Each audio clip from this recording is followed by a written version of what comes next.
দ্বিপক্ষীয় সম্পর্ক জোরদারে 5 দিনের সফরে থাইল্যান্ডের উদ্দেশ্যে রওনা হয়েছেন প্রধানমন্ত্রী শেখ হাসিনা। সকাল 10:13 শাহজালাল আন্তর্জাতিক বিমানবন্দর থেকে থাইল্যান্ডের উদ্দেশ্যে যাত্রা করেন প্রধানমন্ত্রী। বিকাশে কম খরচে ক্যাশ আউটের লিমিট বেড়ে 50,000, প্রিয় এজেন্টও 2টা।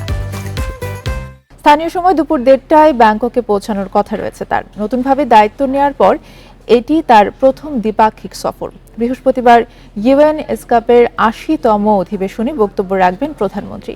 শুক্রবার ব্যাংককের গভর্নমেন্ট হাউসে বৈঠক করবেন দুই দেশের প্রধানমন্ত্রী। পরে জ্বালানি পর্যটন শুল্ক সহযোগিতা নিয়ে সমঝোতা স্মারক সই হওয়ার কথা রয়েছে। থাইল্যান্ডের রাজপ্রাসাদে রাজা ওয়াজির রালঙ্কন এবং রানী সুথিদারের সঙ্গেও সাক্ষাৎ করবেন শেখ হাসিনা।